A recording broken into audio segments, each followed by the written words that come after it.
Dispose le cœur de l'Église ce matin au recevoir. Oui, ce que tu as à nous dire, Seigneur. Nous te disons oui, amen pour ta parole. Mon âme te glorifie. Seigneur, que ton serviteur parle dans une pleine liberté. Bénis-le, Seigneur, pour chacun de nous, à toi la gloire. Je sais que tu l'as fait d'avance, Seigneur, que tu l'as rempli de ta parole. À toi toute la gloire, mon âme te loue et te dit merci. Amen, amen. Amen.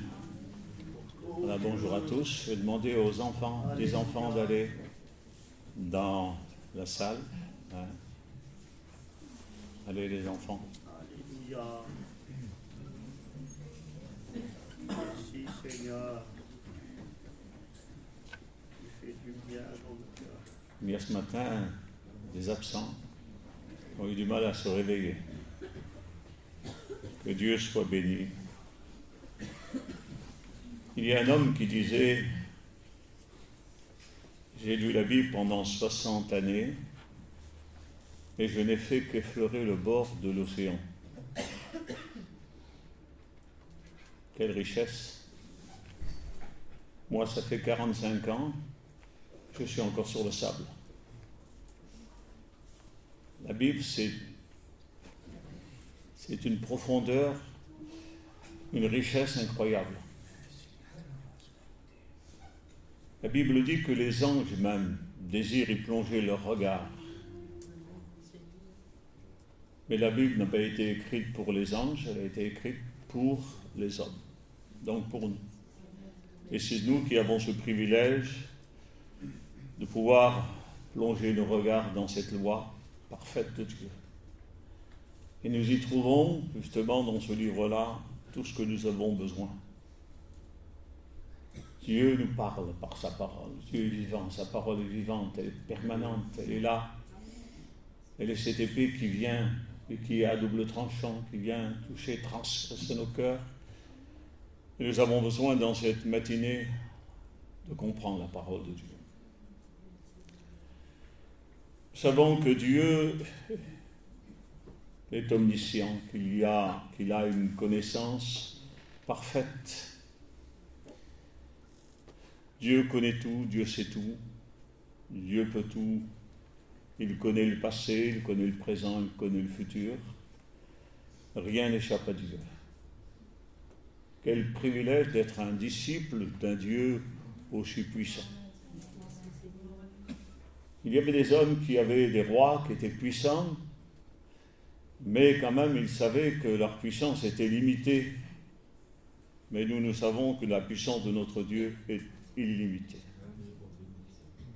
Il est le roi des rois. Au-dessus de lui, il n'y a personne d'autre. Il n'y a que Dieu.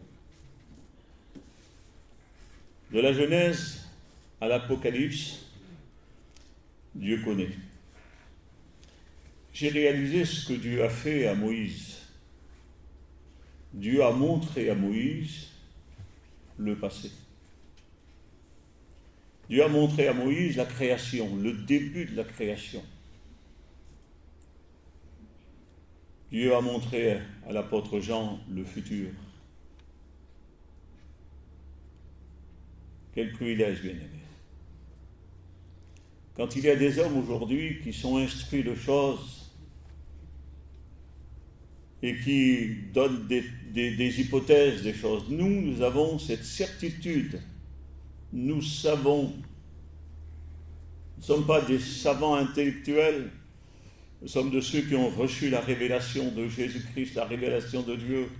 Et nous savons avec certitude que la parole de Dieu est vivante.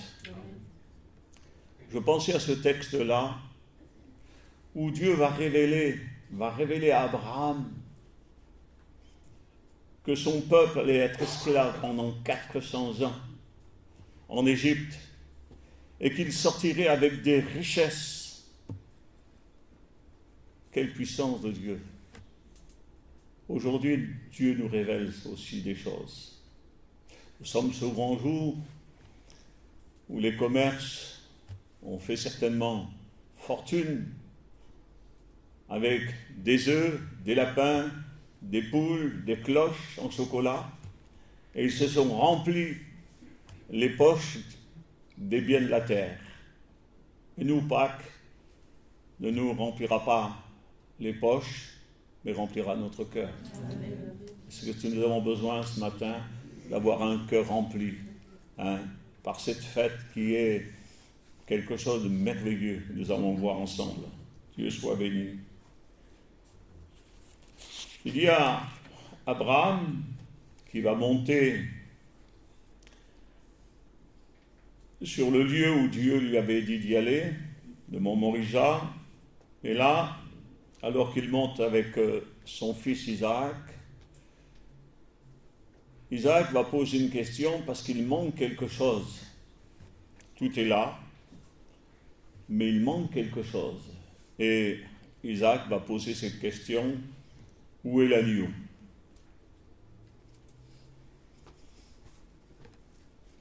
Et Abraham répondra, Dieu se pourvoira lui-même. Ça veut dire que Dieu lui sait, il connaît, il sait où viendra le moment favorable où l'agneau se manifestera, où il devra intervenir, où il devra arriver. Colossiens chapitre 1er, verset 26. L'apôtre Paul va parler du mystère caché de tout temps. Mystère caché de tout temps. Quelque chose qui est présent, mais qui est caché et qui ne se voit pas. Je regarde l'heure parce que ce que je vais faire ce matin, je vais simplement effleurer. Parce que en méditant la parole de Dieu, avec un seul verset, on va très loin. Et je ne voudrais pas justement aller très loin, vous faire comprendre quelque chose d'important. 1 Pierre chapitre 1er, verset 19, il y a des versets comme base. Il est dit que l'agneau sans défaut et sans tache, prédestiné avant la fondation du monde. On va voir dans tous les textes que je vais citer, on va voir apparaître cet agneau qui est caché au travers de versets bibliques. Il est dit que cet agneau-là, c'est l'agneau sans défaut et sans tache, prédestiné, préparé pour les temps à venir. Mais pour qui cet agneau a-t-il été préparé? Pourquoi a-t-il été préparé? Quel était le but de Dieu lorsque cet agneau-là a été préparé? Éphésiens chapitre 1, verset 4. Il est dit qu'en lui, c'est-à-dire dans l'agneau, dans le Christ, Dieu nous a élus avant la fondation du monde pour que nous soyons saints, irrépréhensibles devant lui. Alors je voudrais vous expliquer quelque chose en détail et je voudrais que vous compreniez ce que je vais dire par rapport à la prédestination. Alors Dieu n'a pas prédestiné, si vous voulez, l'individu, mais Dieu a prédestiné l'Église, celle qui allait être rachetée par le sang de l'agneau. Je vous explique simplement avec une image. L'Église, c'est comme un train qui part de Bordeaux et qui va à Paris. Le train est destiné à aller jusqu'à la gare de Paris. Il y a des voyageurs qui vont embarquer, qui vont monter dans ce train et le train va démarrer. Ce train va s'arrêter, certains vont descendre, d'autres vont remonter. Et jusqu'à Paris, il y aura des descentes et des montées. Mais le train, lui, arrive à destination. Il est prédestiné à aller jusqu'à la gare de Paris. Lorsqu'on se convertit, lorsqu'on est né de nouveau, on s'attache au corps, puisque nous sommes des membres du corps de Christ. Nous nous attachons à Jésus. Et le corps de Jésus est destiné d'aller à la droite du Père. Jésus avait dit ces paroles, « Là où je suis, je veux que vous y soyez aussi. » Mais malheureusement, il y a de ceux qui s'attachent au corps de Jésus, et qui marchent en direction du ciel. Mais il y en a aussi qui se détachent de Christ. Il y a d'autres qui se rattachent à nouveau, d'autres qui se détachent, d'autres qui se rattachent. Mais lui, le corps du Christ, marche dans la direction du ciel. Alors, ce n'est pas l'homme qui est prédestiné, mais c'est l'Église, c'est son corps. Que Dieu soit béni.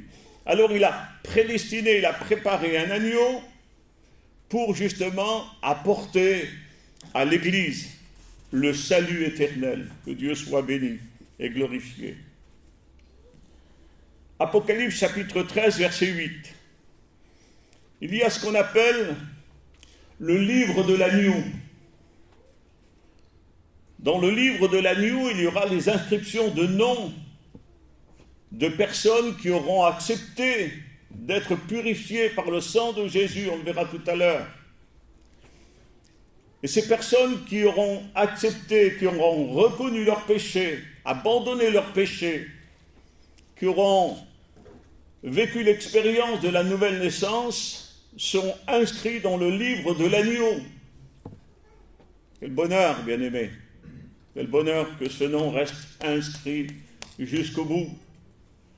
Que nous soyons là, attachés à lui comme un membre, et que nous puissions nous réjouir de ce que notre nom est écrit dans le ciel, dans le livre de l'agneau. Souvenez-vous de ce que les disciples ont dit.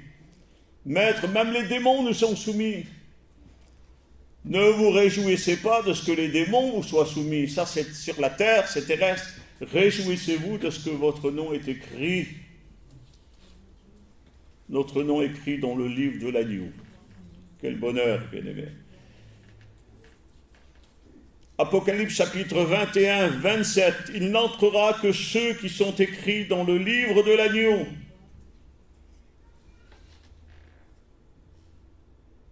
Je ne sais pas exactement comment cela se passera. Quand le livre sera ouvert et que les noms seront cités ou appelés, mais il n'y aura pas un nom qui soit un nom de la terre. Il y aura les noms que le Seigneur aura inscrits quand il appellera, la personne dira « présent ». Quel bonheur à ce moment-là de répondre à l'appel du Seigneur lorsqu'il citera le nom « présent ». Ça veut dire que je suis là, ça veut dire que je suis arrivé, que la course est terminée, que je suis arrivé. Que Dieu soit béni. Il y a ce qu'on appelle la préfiguration. Préfigurer quelque chose, c'est présenter quelqu'un à l'avance. Et Jésus va être préfiguré dans les textes qui vont suivre, c'est-à-dire Genèse 3,15. Genèse 3,15, il y a cette prophétie qui parle du Messie glorieux et du Messie souffrant. Alors on ne va pas prendre pour l'instant le Messie glorieux, celui qui va venir avec le cheval blanc et l'épée, on va prendre ce Messie souffrant dont parle Ésaïe 53. Il a été semblable à un agneau qu'on mène à la boucherie. Il était question de Jésus. Et lorsqu'on regarde l'Éthiopien qui est en train de lire le prophète Ésaïe, et quand Philippe lui a posé la question « Comprends-tu ce que tu lis ?» L'homme a dit « Si personne ne me l'explique, comment comprendrai-je » Alors Philippe va commencer à parler, et puis de qui parle le prophète? Le prophète parle de l'agneau. Le prophète parle de Jésus, qui est l'agneau de Dieu. Alors là, dans Genèse 3,15, nous voyons donc le Messie souffrant, celui qui va venir sur la terre pour souffrir de la part des hommes, de la part des religieux. Ensuite, on va voir apparaître le Seigneur dans un autre verset, c'est dans Genèse au chapitre 3, verset 21. Suivez-moi parce qu'on va arriver à quelque chose que vous devrez comprendre. Genèse chapitre 3, verset 21. l'homme a péché, pardonnez-moi du mot que je vais dire, l'homme a péché, l'homme va se cacher parce qu'il est nu. Alors il va user des moyens terrestres, il va se faire un vêtement de feuilles. Mais le problème que le vêtement de feuilles, il faut le changer souvent. Pourquoi? Parce que les feuilles flétrissent. Et il faut changer constamment de vêtements de feuilles. Mais Dieu va employer un autre moyen. Il va les recouvrir de peau. Il va les couvrir de peau. Il va leur faire des vêtements de peau. Et tout le monde peut dire que l'animal qui a été sacrifié à ce moment-là était certainement un agneau. Donc on voit que l'agneau est en train de paraître au travers des versets là. Et puis, on va prendre encore un autre texte de Genèse chapitre 4, verset 4. C'est l'offrande d'Abel. C'est une offrande prophétique. Alors que Caïn va offrir les fruits de la terre, l'Épître aux Hébreux parle de la foi d'Abel. Et que par cette foi-là, il va offrir un sacrifice qui est préférable que celui de Caïn. Un agneau, un premier-né. Il est dit que Jésus est le premier-né de la création. Il est le premier-né d'entre les morts. Jésus est le premier-né, il est le Fils unique de Dieu. Que Dieu soit béni. On retrouve encore l'agneau là, l'agneau présenté. Ensuite, dans Genèse 22, 13, on va retrouver encore cet agneau-là. On revient à l'histoire d'Abraham, lorsque Isaac a dit où est l'agneau. Et quand Abraham a mis Isaac sur l'autel pour l'offrir en sacrifice, le Seigneur a arrêté sa main. Et Abraham a regardé, a vu un bélier qui était pris dans les ronces par les cornes. Vous savez qu'un agneau d'un an, un agneau d'un an, on pense toujours au petit agneau, quand on parle aussi de petit Jésus dans la crèche. On parle du petit Jésus dans la crèche. Et on dit du petit Jésus dans la crèche. Et quand on parle d'un agneau, on pense toujours que c'est un petit agneau de 2-3 mois. Il a un an, n'oubliez pas. C'est un agneau d'un an. Un agneau d'un an, c'est un bélier. Un bélier. Et là encore, on va voir cet agneau-là va faire ce qu'on appelle la substitution. C'est-à-dire qu'il va remplacer Isaac sur l'autel. Isaac va descendre et c'est l'agneau qui prend sa place. On découvre encore là quelque chose qui est à la ressemblance de ce que Jésus a fait. Que Dieu soit béni. Je ne vais pas aller dans les profondeurs parce que le temps manquerait. Mais prenons maintenant Exode au chapitre 12, lorsqu'il y a eu la Pâque des Juifs, la Pâque de la libération. Combien d'agneaux ont-ils été offerts ce jour-là? Des milliers d'agneaux. Et quand on réfléchit bien, il y a eu des centaines et des milliers de litres de sang qui ont coulé ce jour-là. Il y avait 600 000 personnes. Imaginez-vous les agneaux. Chaque père, chaque homme a pris un agneau, l'a offert et le sang a coulé. Et tout ce sang-là a continué à couler, puisque lorsque Dieu a établi les sacrificateurs, le sang a commencé à couler, jusqu'à l'arrivée de Jésus. Mais tout ce sang-là qui coulait était un sang imparfait, puisqu'il est dit que le sang de ces animaux ne pouvait pas ôter le péché, il couvrait simplement le péché, mais il ne pouvait pas l'ôter. Hébreux chapitre 10, verset 4, il est dit « Il est impossible que le sang des animaux ôte le péché. » Alors on est arrivé à cette image de Christ caché, mais il faut qu'il y ait la révélation de celui qui est caché. Il faut qu'il paraisse. Et quand il paraît, vous connaissez tous les textes de la Bible, il paraît à un moment bien précis. Il va arriver au Jourdain, et puis là, c'est l'inspiration de Dieu qui va pousser l'apôtre Jean-Baptiste à dire « Voici l'agneau de Dieu qui ôte le péché du monde ». Là, dans cette parole-là, il n'y a plus le mot « couvert », il y a le mot « ôter ». Le mot « couvert », c'est « cacher » le péché. Le mot « ôter », c'est « enlever le péché ». Et tout le sang qui a coulé jusqu'à maintenant n'a jamais pu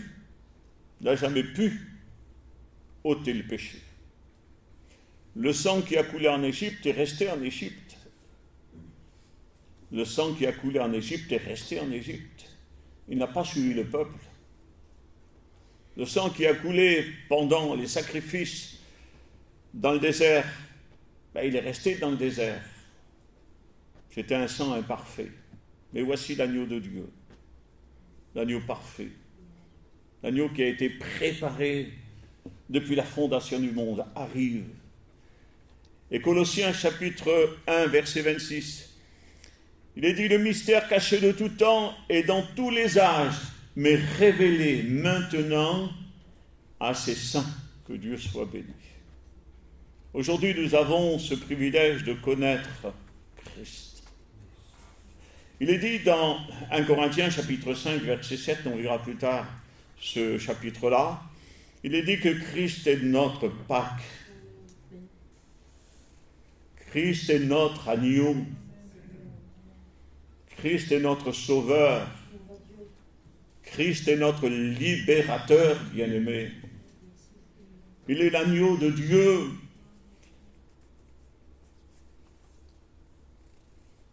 Vous savez que Jésus était un juif, que les apôtres étaient des juifs, et que cette fête de la Pâque, de la libération du peuple d'Israël, devait être fêtée tous les ans, et on se réunissait, et on faisait donc un repas.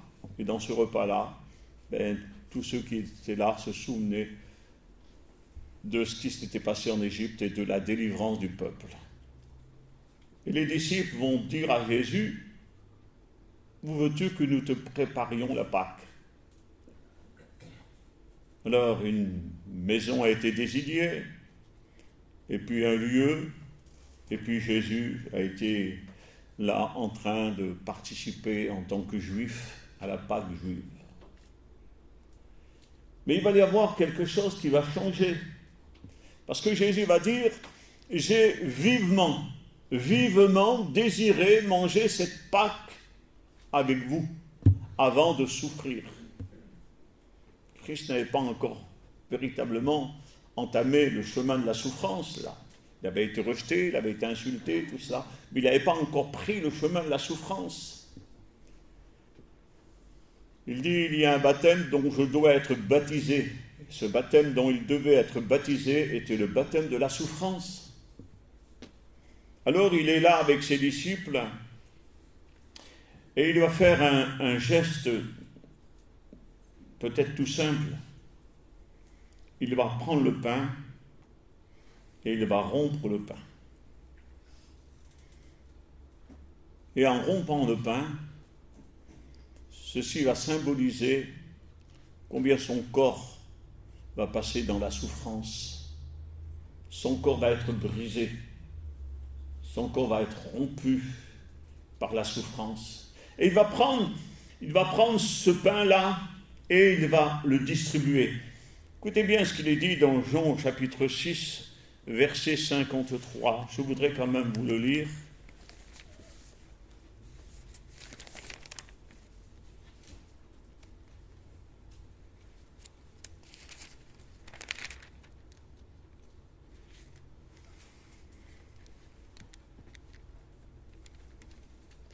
On peut lire avant même. Je suis le pain de vie. Vos pères ont mangé la manne dans le désert et ils sont morts. C'est ici le pain qui descend du ciel, afin que celui qui en mange ne meure point. Je suis le pain vivant qui est descendu du ciel. Si quelqu'un mange de ce pain, il vivra éternellement. Et le pain que je donnerai, c'est ma chair, que je donnerai pour la vie du monde. Il n'y a plus de doute. D'après ce que Jésus a fait là, d'après ces paroles qu'il vient de donner, Jésus va donner sa vie pour le monde, pour l'humanité. Mais avant, il faudra qu'il souffre beaucoup. Écoutez bien, qu'est-ce qu'il est dit dans Matthieu chapitre 4, verset 4. Il est dit, l'homme ne vivra pas de pain seulement, mais de toute parole qui sort de la bouche de Dieu. Nous avons besoin de vivre et de consommer la parole de Dieu. L'apôtre disait, nourris de la parole de la foi. Nous nous nourrissons de la parole de la foi. Aujourd'hui, ce qui nous tient aujourd'hui, c'est justement cette nourriture spirituelle. Lorsque le peuple était en Égypte, l'agneau était mangé à l'intérieur de la maison, non pas à l'extérieur. On ne devait rien sortir de la maison, tout était là, dans la maison. Et cela symbolise notre relation avec Dieu, notre communion avec lui. Nous vivons Christ, nous mangeons Christ, nous nous nourrissons de Christ dans notre intimité, dans la communion que nous avons avec lui. Nous nous nourrissons de lui, de ses paroles.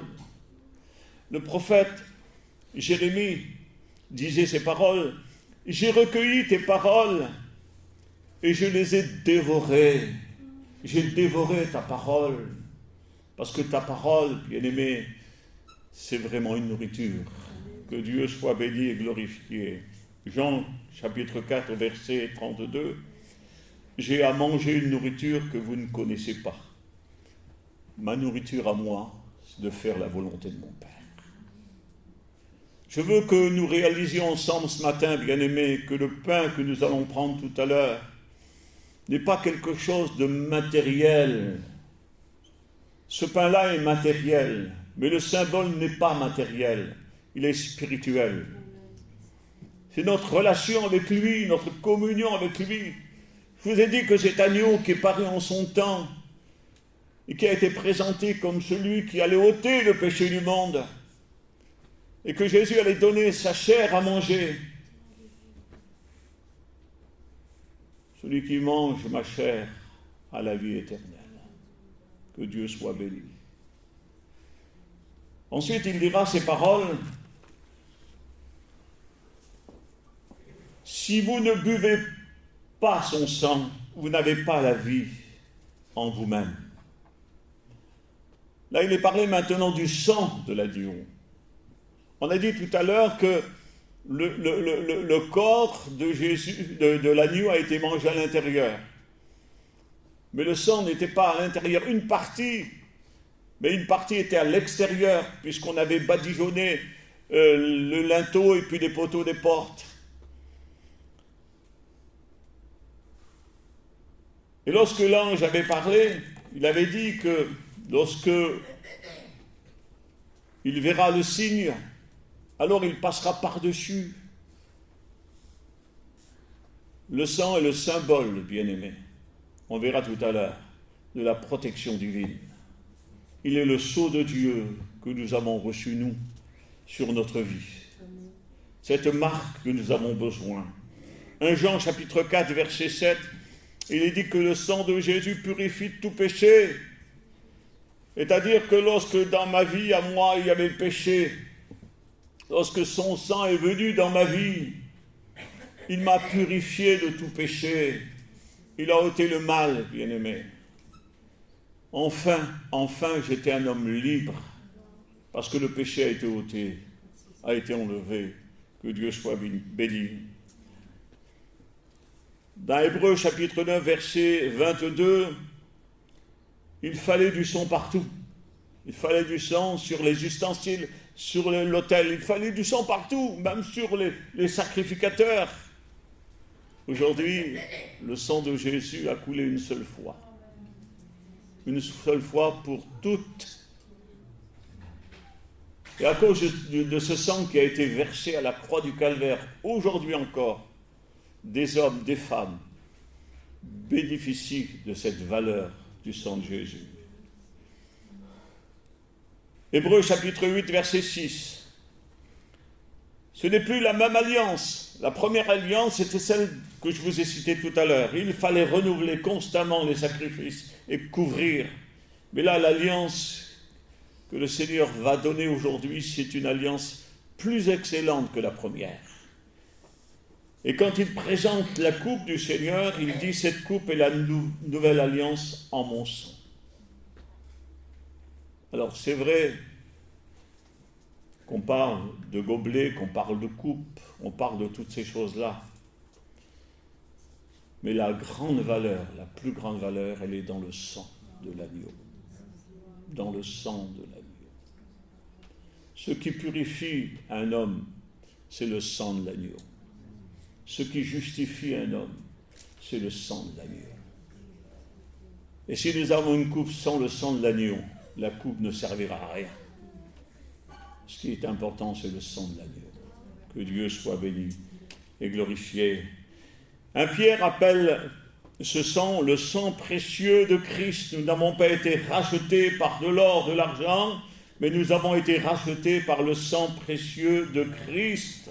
C'est un sang précieux, ce n'est pas le sang d'un animal ou le sang d'une autre personne, c'est le sang de Jésus-Christ, le sang de Jésus. Et c'est un sang précieux. 1 Jean chapitre 4, on l'a dit tout à l'heure, mais je vais prendre Romains chapitre 5, verset 9. Le sang de Jésus nous justifie. Éphésiens 1, 7. Par le sang de Jésus, nous avons la rédemption, une rédemption éternelle par son sang. Il nous a rachetés de notre manière, notre mauvaise manière de vivre. Il nous a rachetés par son sang précieux. Apocalypse chapitre 12, verset 11. Ils l'ont vaincu. Avec quelle arme? Avec le sang de l'agneau. Voilà comment ils l'ont vaincu. Comment le diable sera vaincu? Avec le sang de l'agneau. Quand un chrétien est rempli du sang de l'agneau, quand il est vu le sang de l'agneau, c'est un homme fort, un homme puissant, un homme qui a une autorité parce qu'il a la marque. Et quand on a la marque, quand on a le sceau de Dieu sur soi, ben le diable nous craint.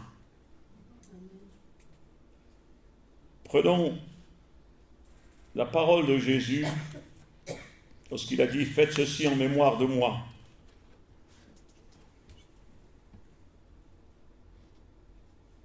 Faire ceci en mémoire de moi, c'est se rappeler toute la souffrance que le Seigneur a endurée. N'oublions pas ce qu'on appelle la passion de Christ, c'est-à-dire le chemin par lequel Jésus est allé jusqu'à Golgotha.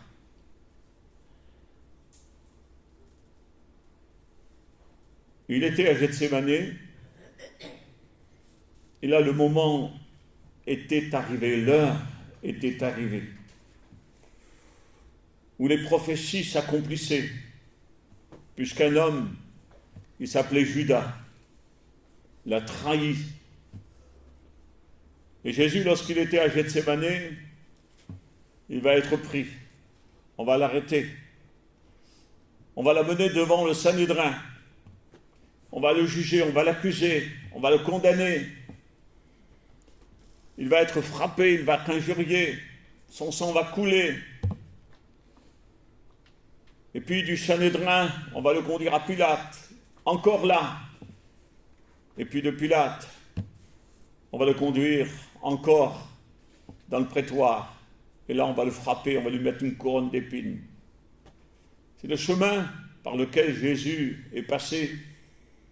Et c'est pour ça que nous devons nous souvenir la valeur du sang coulé. de toutes les souffrances que Jésus a endurées à cause de nous, pour nous. Et si nous sommes là, c'est à cause de cela. Et quand nous prenons le pain et le vin, nous devons nous souvenir de ces choses-là, de la valeur du corps de Jésus et de la valeur du sang de Jésus. Comment nous avons obtenu miséricorde? Nous devons nous en souvenir de ces choses-là. Je veux qu'à partir d'aujourd'hui, à partir du moment où je me suis converti, à partir du moment où j'ai été régénéré, que je suis devenu une nouvelle créature, j'ai une relation avec lui, une communion avec lui. Et cette communion-là, ce n'est pas lui qui la rompra. Cette communion, si elle va être rompue, ce sera nous. J'ai dit tout à l'heure, les membres s'attachent au corps du Christ. Et jamais Christ dira, maintenant va-t'en. C'est nous qui allons nous dégager ou nous détacher du corps de Christ. Mais lui, il demeure fidèle, bien-aimé. Je veux que nous comprenions ensemble, et je veux comprendre plus qu'encore aujourd'hui. Plus encore aujourd'hui. Que j'ai besoin d'une communion avec lui. Comme Jésus avait besoin d'une communion avec le Père, moi j'ai besoin d'une communion avec le Fils. Et l'Église a besoin d'une communion avec lui. Je veux comprendre que le corps de Jésus a été meurtri. Je ne vais pas vous dire là où le sang de Jésus a été versé. Ce n'est pas très important. Mais le texte dit que nous avons été aussi délivrés par le sang de la croix. C'est le sang de la croix qui est important dans la vie d'un homme. Et je veux me souvenir justement que le breuvage, parce que Jésus va dire, mon sang est véritablement un breuvage, c'est-à-dire une boisson, quelque chose qui normalement me désaltère ou me réchauffe l'intérieur. Si elle est fraîche, elle me désaltère. Si elle est chaude, elle me réchauffe. Et j'ai pensé à l'action puissante dans la vie d'un homme du sang de Jésus. Vous savez, un homme qui reste toujours sous cette onction de l'Esprit et qui reste dans la communion avec le corps et le sang de Jésus est un homme qui reconnaît dans son cœur que le sang de Jésus a une puissance merveilleuse dans la vie d'un homme. Nous bénéficions de toutes ces choses-là, de l'action, de la puissance du sang dans notre vie.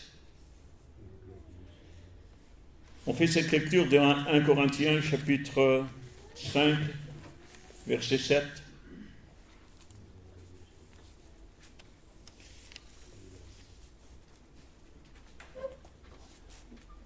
Ne savez-vous pas qu'un peu de levain fait lever toute la pâte?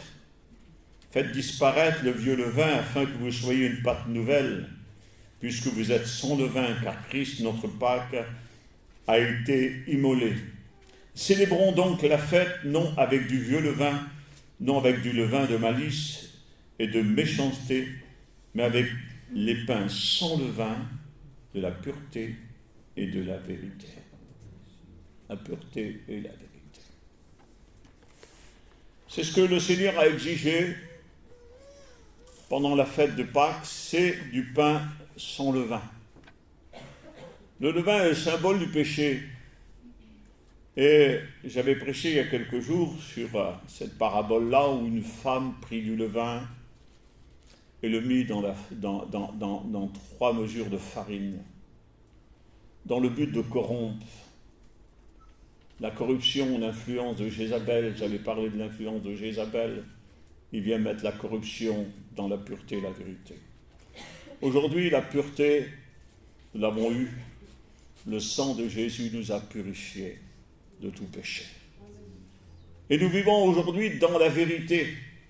Ne permettons pas, bien-aimés, qu'un peu de levain fasse lever toute la pâte. Ne permettons pas que le peu de levain qui viendrait dans notre vie vienne souiller notre vie. Il est dit que les mouches tombées dans l'huile du parfumeur corrompent ce parfum-là. Il ne faudrait pas qu'aujourd'hui, ce matin-là, nous qui sommes là, pour célébrer la Pâque, non pas la Pâque juive, parce que nous la célébrons constamment, la Pâque, parce que Christ a été immolé, et chaque fois, nous célébrons la Pâque. Alors, nous voulons célébrer cette Pâque-là, ce matin-là, avec un pain sans levain, avec la pureté et avec la vérité.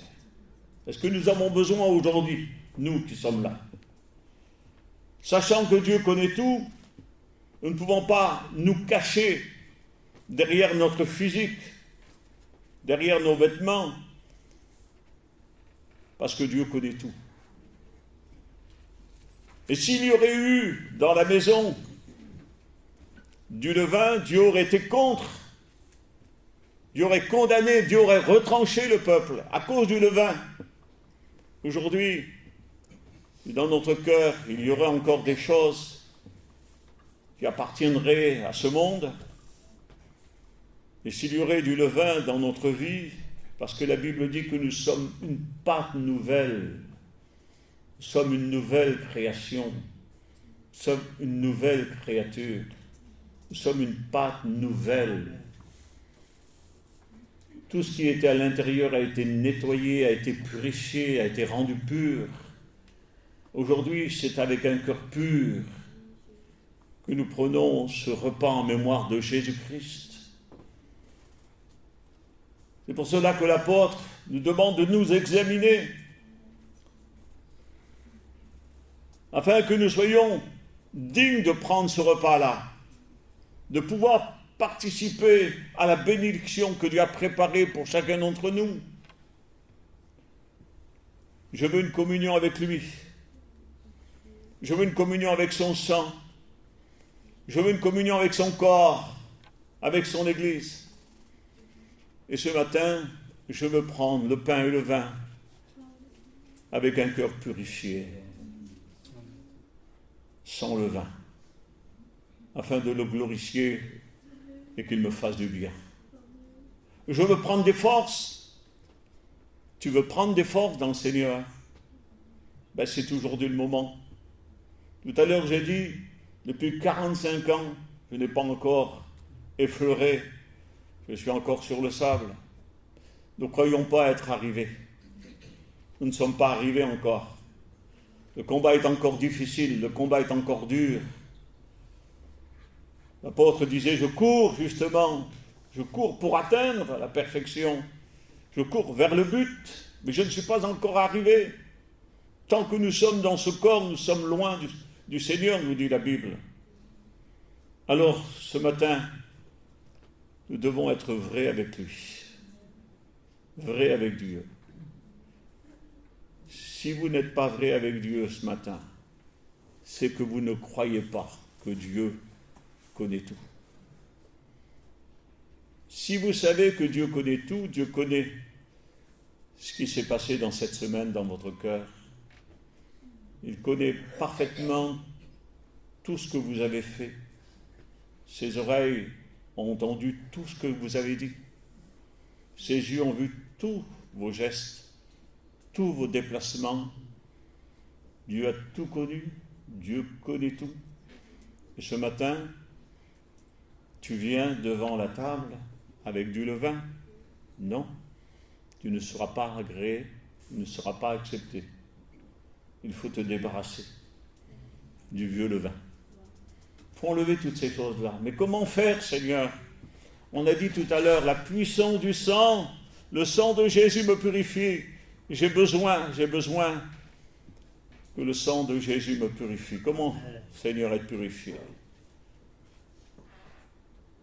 Vous savez, quand on est spirituel, on est conduit par le Saint-Esprit. Et on est à l'écoute du Saint-Esprit. Et si le Saint-Esprit parle, notre cœur devient tendre, sensible. On n'endurcit pas le cœur. Au contraire, notre cœur est ouvert à l'action du Saint-Esprit, à la voix du Saint-Esprit. Et nous sommes prêts à faire tout ce que l'Esprit nous dit. Parce que nous marchons selon l'Esprit. Nous marchons selon les directives de l'Esprit.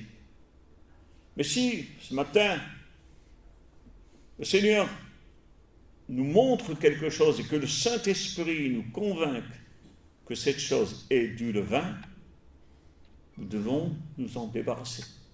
Comment, Seigneur? Comment? Pardonnez-moi de l'exemple que je vais vous donner. Vous savez, quand on a mal mangé, qu'on n'arrive pas à digérer, parce qu'on a mangé quelque chose qui ne va pas, il nous suffit simplement, pardonnez-moi du mot, il nous suffit simplement de vomir, de rejeter toutes ces choses-là, de se sentir bien, libéré, léger. Alors tout ce qui est mauvais, tout ce qui est du levain, jetez-le. Repentez-vous, bien-aimés. Repentez-vous de ces choses-là. Vous le savez, ce qui ne va pas dans votre vie. Alors, je ne vais pas parler de choses graves. Il y a des choses graves aussi dans la vie, mais aussi des choses peut-être que nous avons fait, puis on pense que ce n'est pas trop grave. On a irrité un frère, on a blessé un autre, et puis on a peut-être parlé sur quelqu'un d'autre, et puis il y a encore autre chose. Et ça, c'est du levain. Ça, ce sont des mouches qui infectent. Alors, nous devons ce matin participer à la fête en nous débarrassant du vieux levain, nous qui sommes une pâte nouvelle. Il y a quelques années, j'avais donné un exemple. Vous prenez un enfant, vous l'habillez de blanc, tout en blanc. Et puis, vous avez vu comment il fait, hein? Il est là, il dit non, je ne peux pas. Parce que ma mère va m'engueuler si je mets une tache sur mon vêtement. Hein? C'est vraiment, ils ont une crainte. Ben, soyons comme ça, bien-aimés. Quand tout le temps tes vêtements soient blancs, quand tout le temps tes vêtements soient blancs, le sang de Jésus l'a plus blanc que tous les produits qui existent. Hein? Il ne lave pas le vêtement simplement, mais notre cœur. Quelle possibilité nous avons là? Est-ce que nous réalisons la possibilité que nous avons là? Nous avons la possibilité d'être purifiés, d'être nettoyés, d'être rendus propres. Et de pouvoir le glorifier, que notre prière, elle parvienne jusqu'au trône de la grâce. Est-ce qu'on veut le faire ce matin? Est-ce que vous voulez le faire? Moi, j'ai besoin de le faire, bien-aimé. Je me suis repenti une fois, il y a 45 ans. Aujourd'hui, je n'ai plus besoin de me repentir. Vous croyez? Vous croyez? Si le juste tombe cette fois il le relève, mais à condition qu'à chaque fois, il se repente. Alors nous avons besoin de nous repentir. Moi, j'ai besoin de me repentir. Un mot, un regard, une parole, un geste. Pardon, Seigneur. Pardon, Seigneur. J'ai besoin vraiment ce matin de réaliser que le corps de Jésus, c'est ma communion personnelle avec lui, mon intimité avec lui. Je penserai toujours à toutes les souffrances qu'il a endurées pour moi, toute cette souffrance-là que Jésus a subie sans dire un mot, comme un agneau muet. Il aurait pu invoquer son Père, qui lui aurait donné des anges pour le défendre, mais il a supporté toute la souffrance, il a enduré la souffrance à cause de nous, à cause de toi, à cause de moi. Il faut que je sois en communion avec ces souffrances-là. Il faut que je sois aussi en communion avec son sang, avec les actes de son sang, avec la puissance de son sang, avec le sang de la croix. Je veux garder dans mon cœur la pureté et la vérité. C'est pas facile aujourd'hui. On est éclaboussé de tous les côtés. On veut de guerre à personne, mais on nous cherche la guerre. On ne veut pas regarder, mais le diable nous détourne. On ne veut pas faire, mais on est attiré par la chair, on le fait. On a besoin d'être constamment sous le sang de l'agneau. Voulez-vous vous débarrasser du vieux levain, bien-aimé? Mais parce qu'aujourd'hui, tout le temps, se remettre en question, examinez-vous pour savoir si vous êtes dans la foi.